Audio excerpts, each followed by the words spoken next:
Welcome to Jinyami One-on-One with Rex. My guest today is Mr. Nana Boateng. He's an educational consultant and has been teaching in the UK for over 15 years. His knowledge about the educational system both in the UK and Ghana is quite in-depth, and he is one to give us some insight on how the educational system works in the UK and how it works in Ghana, what we can do to improve all of these systems and the way forward for education for our children. Mr. Nana Boateng, welcome to Jinyami One-on-One with Rex. All right, thank you so much for inviting me to your station today. Thank you. You have been teaching and working in the educational sector for over 15 years. What got you into that sector? Yeah, the thing that got me into that sector is because I do believe that I want to make an impact in the life of our young generation. Yes. And I do believe that one way that I could make that impact is by teaching, by nurturing younger people. Because with education, because the greatest ever gift that one could get is education, because it is said that people with education have a better chance to a successful life than those without education. And with my background being the sciences, and we talk for the world over in England or other countries, the things that have made them who they are, or the things that has made them powerful in terms of those countries, America, Australia, or other countries, is through the sciences. And that is why back in England, in America, they talk about STEM. I do believe that I know what STEM is, but let me just say what STEM is. It stands for science, technology, engineering, and maths. So countries which have taken these main subject areas as their bedrock of learning and development has really pushed them very far. And for me, coming from that background, or from, as you said, from Ghana and Africa background, I thought that the only way that I could help impact in the life of people is to teach them, and specifically something relating to science that could make them initiate ideas to be able to develop. Because when we talk about the Microsofts, and we talk about Gates technology. If it talks about the iPhone, it's technology. So all the gadgets and the things that we're using, even right now, the cameras which we are using right now, is technology. It's all related to science. It's all related to engineering. It's all related to maths. So I think that for us to move into the next century, we need to impact something into our younger generation. I think that is where, or that made me to go into teaching, to be able to make that impact. Thank you. The educational sector in the UK, I understand, is quite a challenging sector, particularly for people who are not natural English or natural UK borns, people who have traveled from all over the place, all over the world to come live in the UK. Do you agree? Do you disagree? What has been the challenges? I do disagree, and I'm more biased or leaning towards disagreeing than agreeing, because as a teacher myself, I've had occasion to be a director of learning in a school where kids have come from Poland, from Romania. They had no English, and they started from year 7. But they kept on learning, they kept on doing what is supposed for them to do, they kept on asking for assistance from their teachers and things, and they got good grades. And I've got a lot of examples to do with that. And I think it's all to do with the desire of the child wanting to do well. And this also comes from that of the parent wanting the child to do well. Okay, so that's on one part. I disagree, because I've seen a lot of kids without English at all who have gone through the system, have got good grades, and talk about grades, they got A star, and they've moved on to go to university. And I happen to have a student who was from Romania, and she had little English, and I was teaching her then chemistry and biology, A-level chemistry and biology at the same time, and she got A's and B's. And the last time I heard on Facebook, she sent me a Facebook message and said, "Oh, sir, yes, I'm now in Cambridge doing masters in something," which, so it is, that cannot be right. On the other side, I as I said, I disagree and agree. So this too, the disagreement. On the other side of agreeing, when some of these kids coming from wherever they're coming from, for example, a child who's come from Ghana, sometimes it becomes difficult for them to be able to map their level or the system of education in Ghana to that of England. Because the Ghana system, as I'm sure you might recall or you are aware of, is the JHS and the SSS. That has since changed from our time when we studied in Ghana. We studied in Ghana, yes. So back in Ghana, so in England, they still do the same old system, which is the O levels and the A levels, but they don't call it O levels anymore. They call it the GCSE, which is similar. So you still have the 5 years, 5 years of the like in old system in Ghana, from 1 to Form 5. You do your O level and then go to sixth form. England is still the same. They've still maintained the GCSE, even though the syllabi are some way somehow varied with times and seasons. In England, after maybe about 10 years, they look at the specifications of the syllabi and try to do some changes to it to fit into the changing system. So coming back to the question that you asked originally, so coming from Ghana here, the person coming from Ghana afresh, he was in JHS 3. Okay, so they come into England, you might want to fit that child into year 9. But sometimes what they are covering in year 9 now and what that child is covering in year in JHS 3, it doesn't match. It doesn't map up. Okay. So as in the standard here is higher than the standard in Ghana? It's relative because in Ghana, I went in Ghana about 3 years ago, and I think back in Ghana, the way that the teaching itself is done, that's what I observed. It's more to do with what Maslow hierarchy of thinking is. It's always at a low level. Ghana way of teaching is more to do with recalling, describing, listing, this type of thing. So most of the overall tuition in Ghana lacks that sort of challenge, the high thinking order. So let me just divert over here and say something quickly. You take a Ghanaian he's got first class, went to University of Ghana, and you take another Ghanaian here who stayed in England throughout his life and also got first class and went to maybe even Bedford University or anything, and you put those two together and you give them an assignment to do, you always realize that the one who's from the first class students from Ghana struggles a bit. Why? Because it's the way that the learning is done. It's more back in Ghana, it's more chew, pass and forget. I don't know if you recall that, where teachers teach you, yes, you just memorize it, you just pour it. It lacks application. But over here, the education system is more to do with application, explaining, justifying, concluding, evaluating. So that separates the Ghanaian child who just entered into the country and that child who's grown through the system. For example, when I was growing in Ghana, until I got to university, I never did a project. I never did anything to do with projects.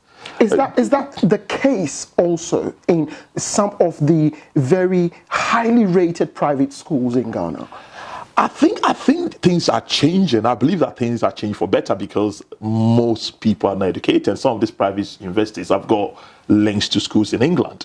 So they are following what they call the IGCSE, which is the international GCSE for different countries abroad. So I do believe that they are changing, but still the natural setting of our education, teaching or tuition for the teachers who are currently present, they went through the same mill.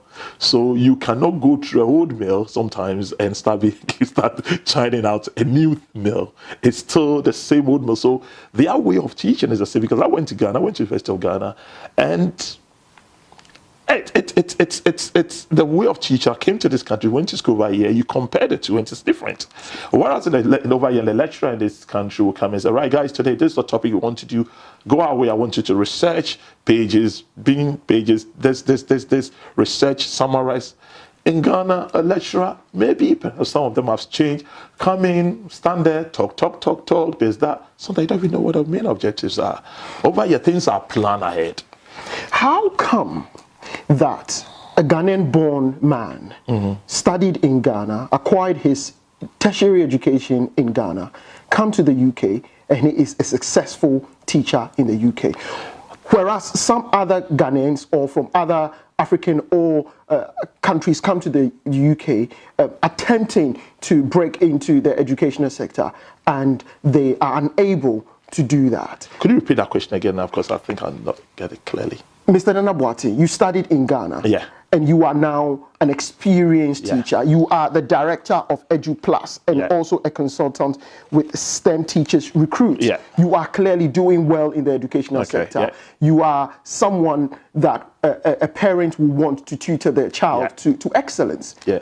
What is the difference between what you have done, what you are currently doing, versus other teachers, Ghanaian teachers or African teachers who are leaving the educational sector because they feel it is too difficult or it is not working? Yeah, it is. It is a challenge anyway, but I think it's to do with learning, because before I went into teaching, I had to go back to university and do a bit of studying to know the systems.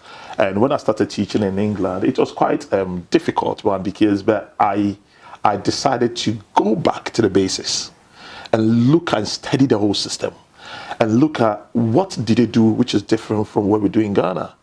And I went through the training to be able to know what is that, because the training that you even go in this country doesn't give you everything to do with teaching, but you need to learn on the job. You need to look at the class that you've got and look at what can I do to impact in the life of the people. The challenge for most other teachers for which people are leaving that job sometimes, I think, is to do with, one, I could say, their desire was not really to be teachers. I don't know, maybe they thought it's a short route sometimes to maybe something else. I don't know what it is. To success, wealth, maybe it could be. But I think in the case of me, I love teaching myself. Is the educational sector lucrative? Does it pay well? It depends on how you look at it, because it's relative. It's relative. But I think there are systems here compared to Ghana where you can go through and get paid well. I mean, since you've said that, let me divert a bit. I'll go back to the question. In Ghana, I don't know whether it's changed now, but I don't know whether an average teacher knows what he or she needs to do to progress. What are the systems in place? When was the last time that their salary got increased? Does it get increased yearly because the government has increased overall salary? Because teachers in this country, not all of us are in the same money. Both of us could be teaching, we could be employed at the same time, the same qualifications, the same everything, but based on a bit of style and the skill set that I've got in delivering a particular subject, they could put me, I could be an advanced skills teacher. Somebody else cannot be an advanced skills teacher. So that is the difference in terms of career progression as a teacher in the UK versus a teacher. And there are training such that CPDs that goes on career progression development. There are a lot of, I've been a teacher, I've done courses back in Cambridge, Oxford, I've done awards all around, and there are systems. And every year in the UK, there is, how many days do students go to school in England? 180 days. And teachers go for 195 days. That is the accepted statutory days that teachers. We do other days, but of the 195 days, 5 days are for training, and 190 days is for tuition. So of the 5 days every year, in every school in England, teachers undergo training to look at new ideas. Is that training enough to enable a teacher advance? Yeah, it does, because you pick up different ideas. Because, so for example, we look at research and say, what is a new way of teaching? Because there are sometimes I think it's still there are different ways of teaching. There are some students who are audio, there are some students who are visual, and there are some students who are kinesthetic. So when we talk about this, we call VAC. So visual, there are some students who learn by looking, watching video. There are some students who learn by listening, and some students who like doing things.